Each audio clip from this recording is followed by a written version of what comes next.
Las noticias de estas trágicas muertes que nos llegan por causa de la naturaleza desbocada o por la estupidez o la violencia del ser humano, siempre nos cuestiona preguntas acerca de la intervención de la soberanía de Dios, ¿o no? Nos preguntamos, ¿qué pasa? ¿Qué pasa, Dios? ¿Qué pasa, Señor? Es cierto que el no creyente, el que no es cristiano, lo utiliza cuando ocurren estas cosas como una excusa de incredulidad. O en el peor de los casos, intenta o piensa culpabilizar a Dios y dicen que Dios es injusto porque ha permitido desastres como estos. Pero lo peor de todo, pienso yo, lo peor de todo es que en nosotros mismos, los creyentes, surgen también inseguridades, surgen también preguntas que no nos atrevemos a decir. Y porque no nos atrevemos a decirlas porque, claro, afectan a nuestra fe, pero las pensamos. Quizá es que a lo mejor lo que pasa es que no nos estamos haciendo las preguntas correctas y necesitamos realmente reenfocarnos en la palabra de Dios para tener las respuestas correctas. Hay una historia que vamos a leer en el Evangelio de Lucas. El texto que meditaremos ahora, en el Evangelio de Lucas, capítulo 13, versículos del 1 al 9,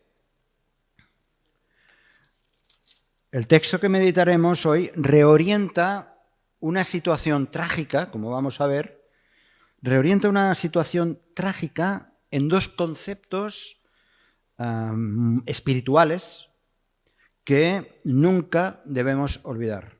Uno tiene que ver con la conversión, precisamente, y otro con el fruto de la misma conversión. Así que vamos a Lucas capítulo 13. Lucas capítulo 13. Leemos así en el versículo primero.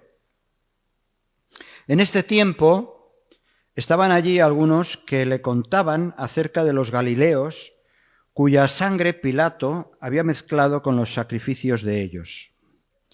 Respondiendo Jesús, les dijo: ¿pensáis que estos galileos, porque padecieron tales cosas, eran más pecadores que todos los galileos?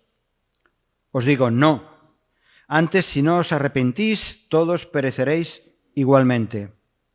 ¿O aquellos 18 sobre los cuales cayó la torre en Siloé y los mató, pensáis que eran más culpables que todos los hombres que habitan en Jerusalén? Os digo, no. Antes, si no os arrepentís, todos pereceréis igualmente. Dijo también esta parábola. Tenía un hombre una higuera plantada en su viña y vino a buscar fruto en ella y no lo halló. Y dijo al viñador: he aquí, hace 3 años que vengo a buscar fruto en esta higuera y no lo hallo. Córtala. ¿Para qué inutiliza también la tierra?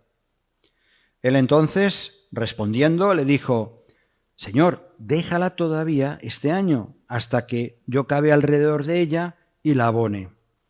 Y si diere fruto, bien, y si no, la cortarás después. Bien, hasta aquí el texto que vamos a pensar en primer lugar. En primer lugar, si... Cata, por favor, ahí, gracias. En primer lugar, nos encontramos con una noticia.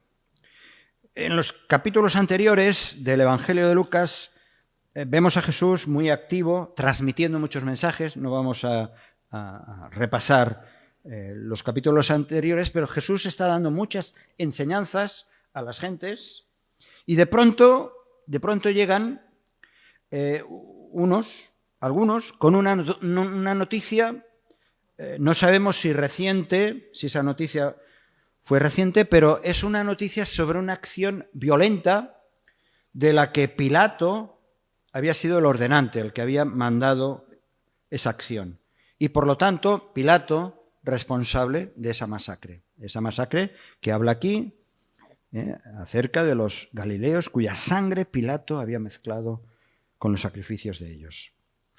Recordemos que Pilato, por cierto, es Pilato, no es Pilatos. Muchas veces decimos Pilatos, es Pilato. Poncio Pilato era el gobernador romano encargado de controlar Palestina, entonces Palestina era una provincia romana sometida por los romanos, y por lo tanto era evidente que Pilato quería mantener con mano dura a la población, más que mano dura, con mano de hierro, y aquellos posibles insurgentes que pudieran salir, insurgentes judíos. Pilato fue, ya lo sabéis bien, el que finalmente firmó, digamos, la condena de muerte de Jesús, ¿verdad? Y a veces de Pilato tenemos la idea de que, bueno, parece que a la gente le cae un poco simpático porque se lavó las manos, ¿no? Pero Pilato fue un hombre terrible, y lo demuestra este hecho que se está recordando.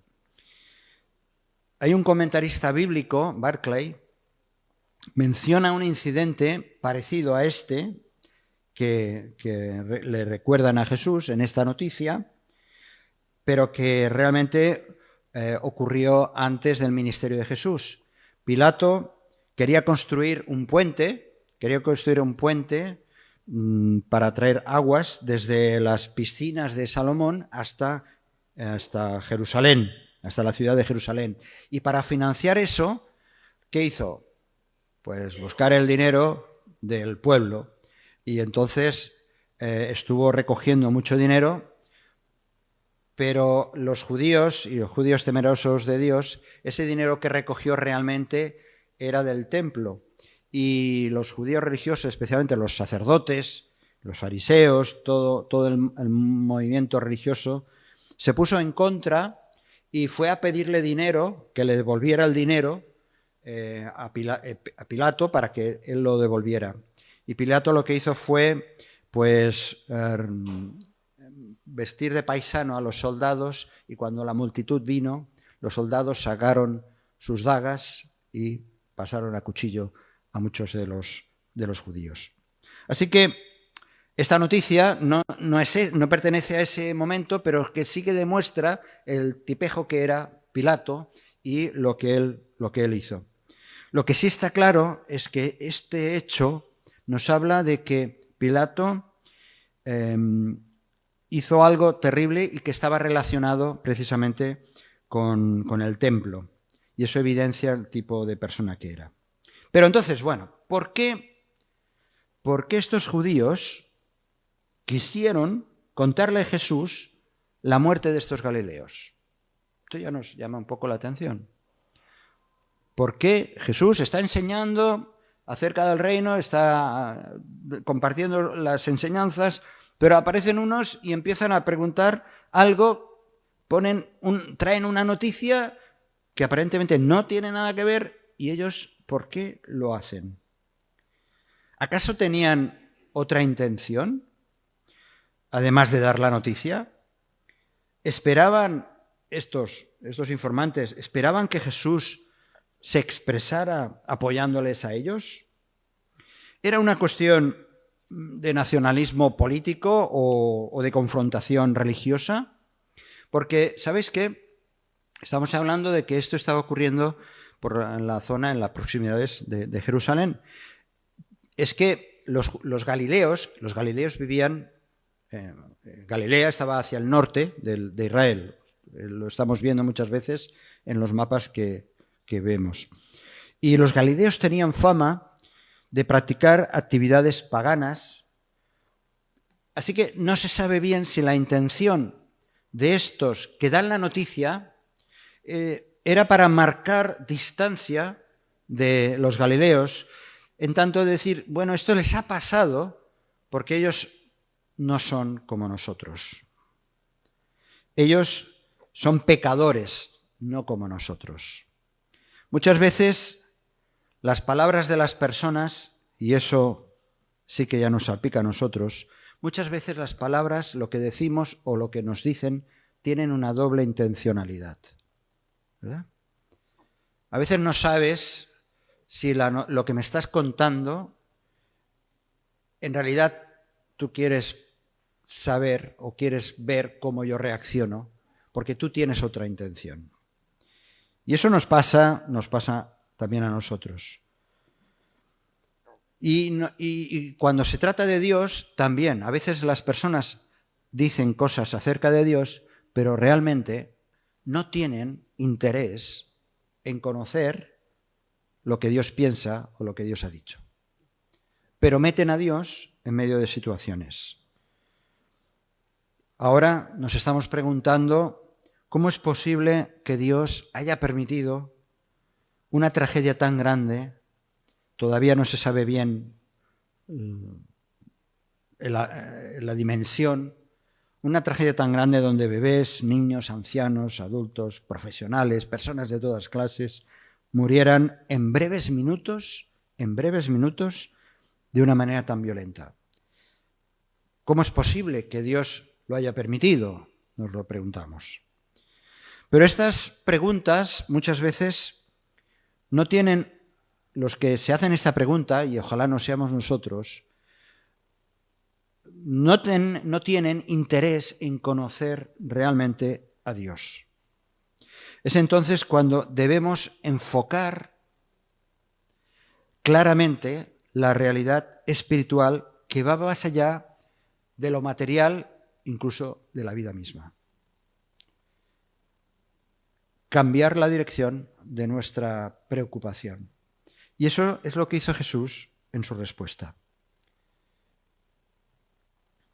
Cata, por favor. Gracias. Jesús responde, versículo 2. Ante esa noticia que ellos dieron, Jesús responde. Dios responde siempre. No tengas duda. Dios responde siempre. Responde siempre, aunque también es cierto que hay cosas ocultas que nunca las sabremos ni podremos comprender. Pero Jesús, una vez más, como tantas veces hacía cuando personas se dirigían a él, incluso sus propios discípulos, Jesús responde además con una pregunta.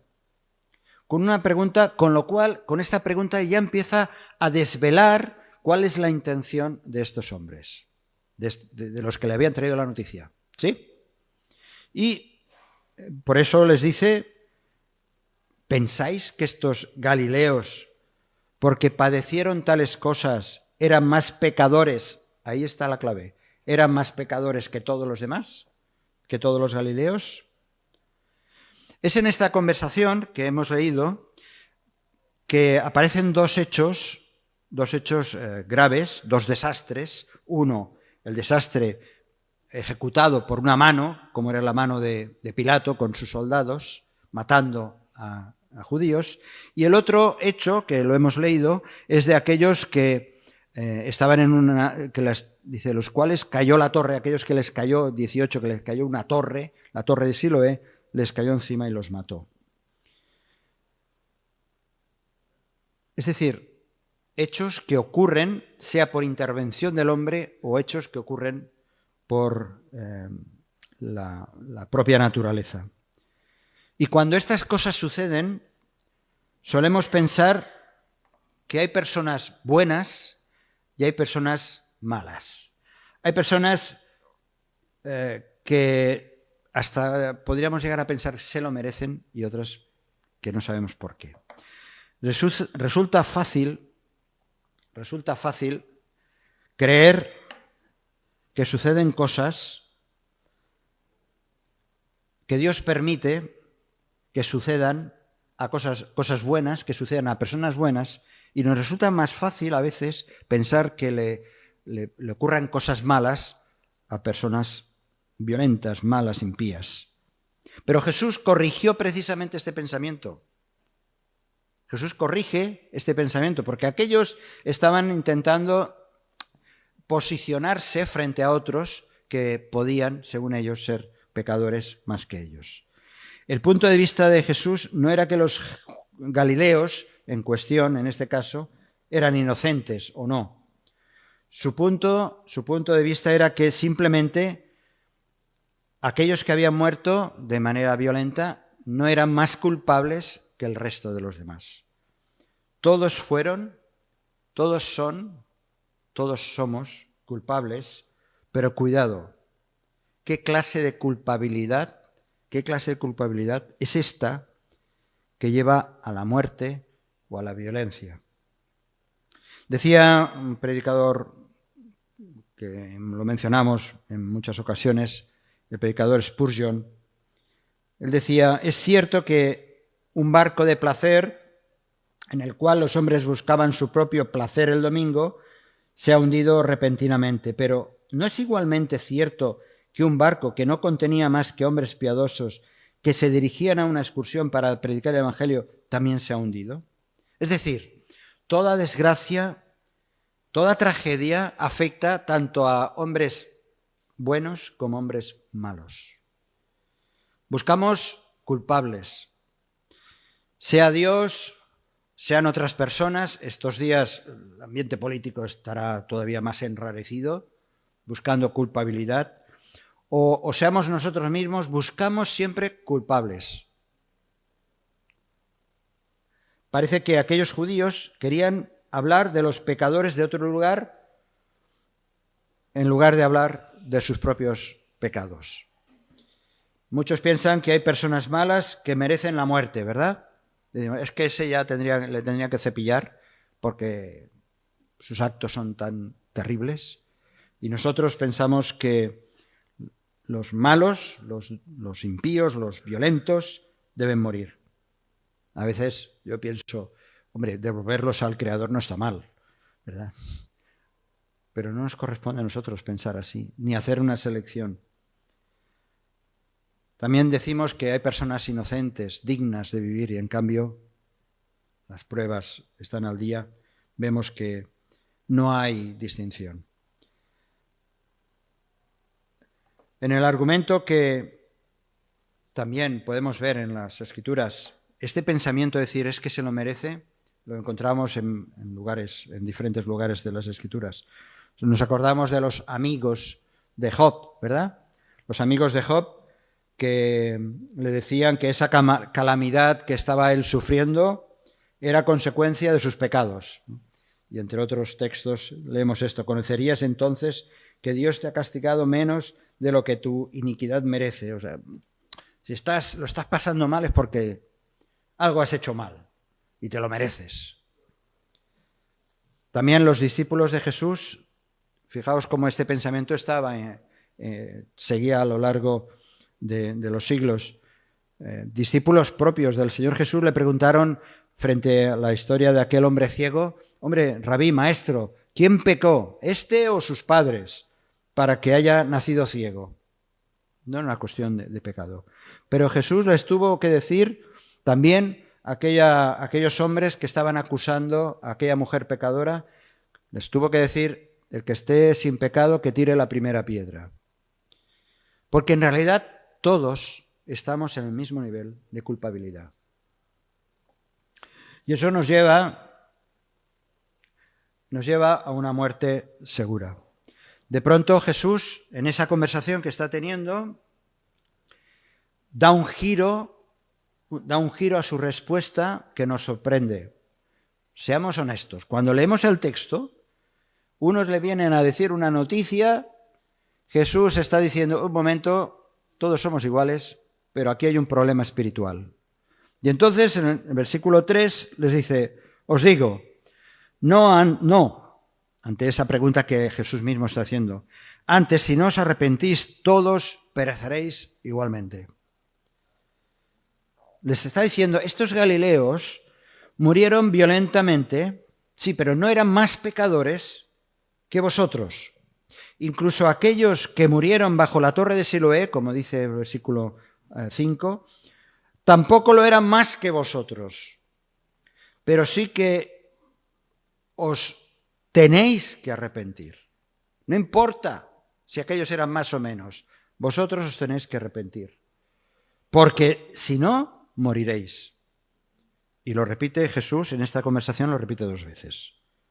Hombre, por supuesto, diríamos, Jesús, todos vamos a morir, más tarde o más temprano, a no ser, como decíamos antes, recordando que el Señor en cualquier momento puede venir a buscar a los suyos. Exacto. Dice la Biblia que precisamente la paga del pecado es muerte. O dicho de otra manera, cada célula de nuestro cuerpo, cada parte de nuestra constitución humana es tan frágil, como estaba recordando John Mark, es tan frágil nuestra humanidad que es incapaz de resistir la violencia tanto de la naturaleza como de la acción del hombre. Somos así, somos muy frágiles. Pero Jesús no está hablando de la muerte física. Jesús está hablando de algo que es real y que todos tenemos que confrontar más tarde o más temprano. Jesús hace un llamado expeditivo, así, lo suelta de golpe, ¿no? Hace un llamado expeditivo a la conversión. Dice, no antes, si no os arrepentís, todos pereceréis igualmente. Está haciendo un llamado a la conversión, porque la conversión es la única garantía que pesa contra el pecado que amenaza tanto a malvados como a justos, creemos, a todo el mundo, a malas y a buenas personas, porque todas, dice Jesús, perecerán igualmente. Y repite esta palabra, igualmente. Jesús hace énfasis en que todos y todas reconozcan sus faltas. Todos y todas debemos reconocer nuestras faltas. Y somos llamados al arrepentimiento. Ese es el enfoque que Jesús está llevando en estos que le vienen a hablar de otros. Un momento. Han muerto injustamente, pero fíjate en ti, pon tu mirada en ti, porque si no hay arrepentimiento, tú vas a morir por toda la eternidad. Ese es el enfoque en medio de la tragedia. Cuesta ahora pensar en eso, en estos momentos, por ejemplo, en todo lo acontecido en País Valencià, como en tantas partes del mundo. Lo estamos viendo continuamente. Llevamos ya 1 año y pico, ¿no?, con Gaza, lo estamos viendo con Ucrania, lo estamos viendo en todas partes, en Cuba. O sea, hay tragedias por todas partes y muchas que ni siquiera conocemos, en África, en Asia, en América Latina. Hay tantos sitios, ¿verdad? Y sin embargo, Dios nos llama al arrepentimiento. Jesús está haciendo un llamado a la verdadera conversión. Y no quiero que en estos momentos, hermanos queridos, aquellos que ya llevamos años que dimos ese paso, penséis, bueno, yo ya lo tengo claro, esto es un asunto que yo ya tomé la decisión hace años. Es que hemos de recordar lo importante que es el arrepentimiento.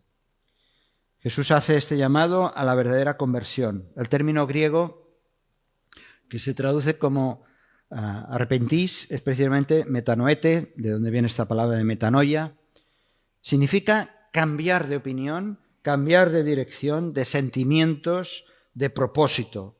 Se trata de transformación. Hemos cantado antes esa canción de Soy una nueva criatura. ¿Por qué? Porque si no ha habido arrepentimiento, no hay posibilidad de ser una nueva creación. ¿Y qué significa esto para mí? Significa que todos podemos morir en cualquier momento, como hemos recordado. Por lo tanto, el arrepentimiento tiene que ser prioridad. Que el Señor llene de sabiduría a los hermanos, a las iglesias que conviven, especialmente estos días van a estar ayudando y están ayudando, porque también tenemos testimonios. Que el Señor les dé sabiduría, discernimiento, para dar ánimo, para dar esperanza y para compartir el Evangelio, aunque sean momentos muy difíciles y muy duros. Así que en lugar de concluir que ciertos hombres eran más o menos dignos de castigo, de muerte que otros, deberían pensar en las calamidades que vienen o que pueden venir si no hay arrepentimiento. Hay una realidad histórica y profética que Jesús estaba diciendo. La primera calamidad horrible sería la destrucción de Jerusalén. La destrucción de Jerusalén que ocurría en los años 70, 40 años más o menos después de estas palabras. Y es cierto que hay una parte profética que sucede porque muchos de los que estaban escuchando a Jesús durante esos tiempos verían después cómo Jerusalén sería arrasada y podrían experimentar de que se iba a cumplir una profecía. Pero imaginaos que ellos no lo sabían, aunque Jesús había anunciado esa destrucción, que no hubieran hecho caso, a pesar de haber recibido el mensaje de que se tenían que arrepentir, no habían hecho caso, imaginaos. Y eso ocurre con todas las personas que también están alrededor nuestro, especialmente amigos, familiares, conocidos. No somos conscientes de la calamidad mayor que puede caer en el juicio final si no hay arrepentimiento. Exactamente hoy ocurre igual. ¿Pero qué es el arrepentimiento? Vamos a recordarlo muy rápidamente.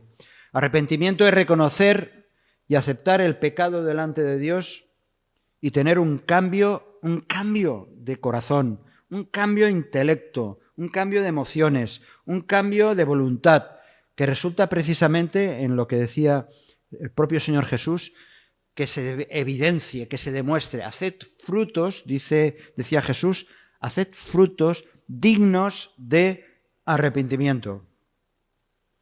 Es ese cambio de actitud hacia Dios, hacia Cristo, hacia el Espíritu Santo. Es el cambio de actitud de no querer volver atrás. Arrepentimiento, uno entiende, cuando uno ha experimentado arrepentimiento, es consciente de lo que es el pecado y de que no quiere volver atrás. Y que en lugar de amarlo, el pecado lo rechazas, lo aborreces. Decía Pablo, el amor sea sin fingimiento, aborreced lo malo, seguid lo bueno. El arrepentimiento implica no quiero tener nada que ver con lo malo, con aquello que ofende a Dios, aquello que Dios rechaza. Por lo tanto, no hay excusa. Pablo, acordémonos de Pablo en Atenas, en un ambiente totalmente pagano, porque podríamos pensar, bueno, Jesús estaba en ese ambiente judío, que se conocía mucho las Escrituras, pero Pablo, precisamente en Atenas, en un ambiente tan pagano, proclama estas palabras: Dios, habiendo pasado por alto los tiempos de esta ignorancia, ya no te sirve el ser un ignorante, porque ahora he proclamado el Evangelio. Dice, ahora manda a todos los hombres en todo lugar que se arrepientan en Cuba, en Perú, en Ucrania, en México, en Cataluña, en Valencia, en todas partes Dios manda, sigue mandando que se arrepientan. Eso no ha cambiado, ¿eh? Eso no ha cambiado. Que el Señor nos ayude a poder compartir con amor, con misericordia, esta verdad. Es importante. Es importante que entiendas de que si no hay arrepentimiento, no hay posibilidad de vida eterna. El mensaje permanente de Jesús, lo sabéis por los evangelios, el mensaje que Jesús lanzaba continuamente era arrepentíos, porque el reino de los cielos se ha acercado. Y eso no lo podemos cambiar, no lo podemos endulzar, no lo podemos poner bonito, es la realidad. Es la única vía de entrada para obtener el perdón de los pecados y acudir a la cruz. Y es tan importante, fijaos, que el llamado al arrepentimiento lo encontramos a lo largo de las epístolas de Corintios, de los Gálatas, en Apocalipsis, incluso un llamado al arrepentimiento a las iglesias, en los primeros capítulos de Apocalipsis. Así que Dios dice, ponte a cuentas conmigo, porque si no, no va a haber vida eterna. Y la Biblia está llena de historias de arrepentimiento. Nos acordamos de Nínive, nos acordamos de la mujer pecadora que he mencionado antes, nos acordamos de la parábola del hijo pródigo, cómo se arrepintió, nos acordamos de los judíos, de los miles de judíos que en Pentecostés se arrepintieron ante el llamado de Pedro. Y estábamos viendo unas imágenes hace unos días, ¿verdad?, en África y en Asia, miles de personas, cosa que no ocurre aquí en Cambrils, ni en Cataluña, pero miles de personas arrepentidas delante de la cruz de Cristo.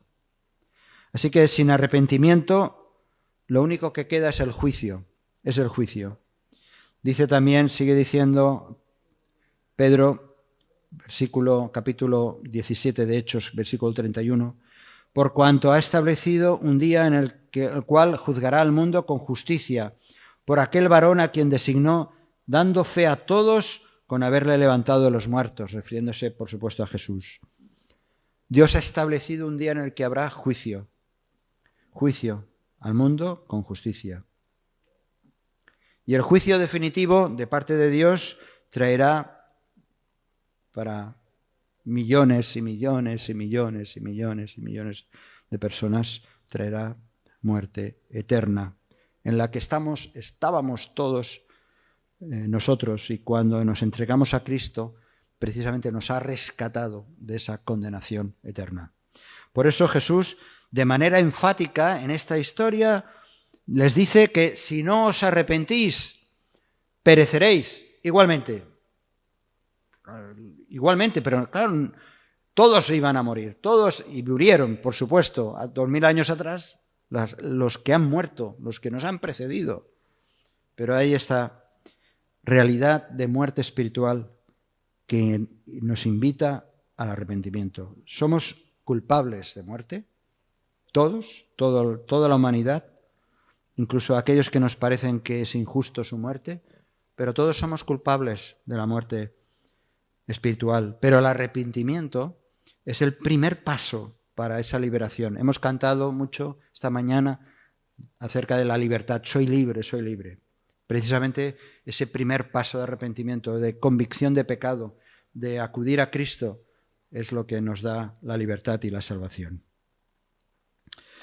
Y acaba la historia, esta historia, Jesús añade una parábola muy sencilla. Una parábola, siguiendo este razonamiento que él está dando, este argumento que él está dando a aquellos que le habían llevado aquella noticia. Parece ser que Jesús les añade esta parábola en la que la protagonista es una higuera que no da fruto.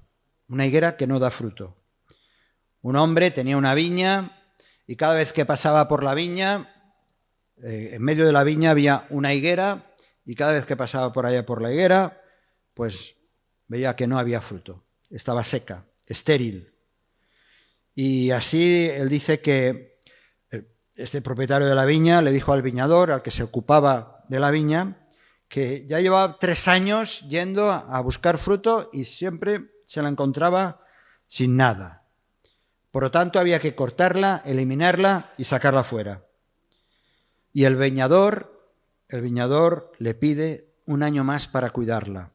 Le dice, la estaré cuidando, le haré un hoyo alrededor, la abonaré, y esperaremos que dé frutos. Y si eso no ocurre, entonces la eliminaremos. Bueno, podríamos sacar muchas lecciones de esta parábola, incluso de la referencia de los 3 años. Me llama a mí la atención, yo no sé si significa algo, pero 3 años son los 3 años también del ministerio que Jesús tuvo en la tierra. Pero el caso es que resultado del arrepentimiento tiene que haber un fruto.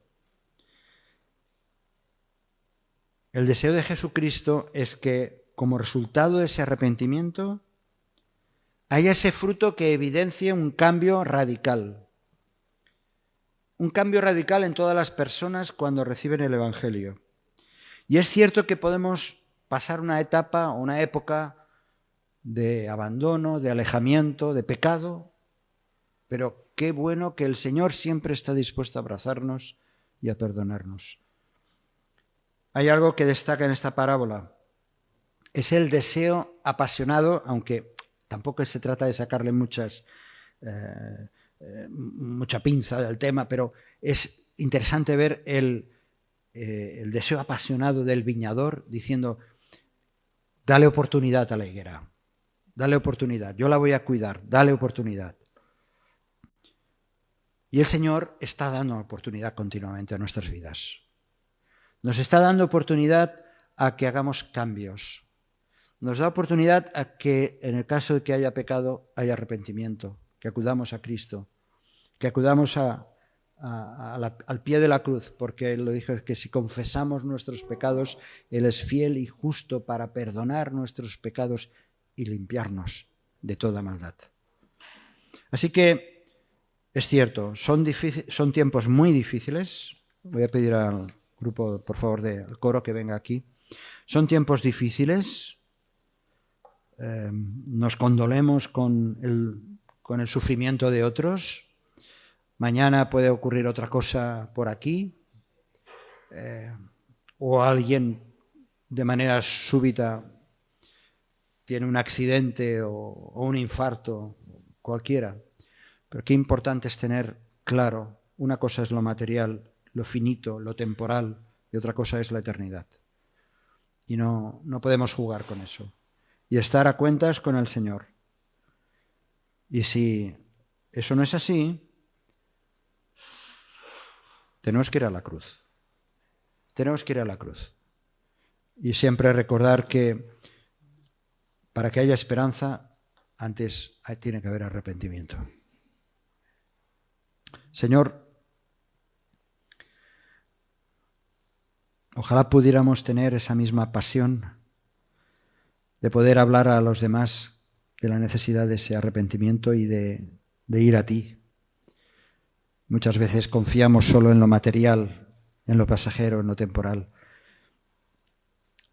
Ayúdanos a ser sensibles ante las necesidades de los demás, pero también ante la necesidad espiritual que hay alrededor nuestro.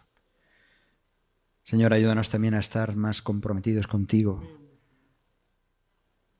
a cuidar bien de la higuera para dar fruto y que nuestras vidas puedan ser ese fruto que tú esperas y deseas. Gracias, Señor, en nombre de Jesús. Amén.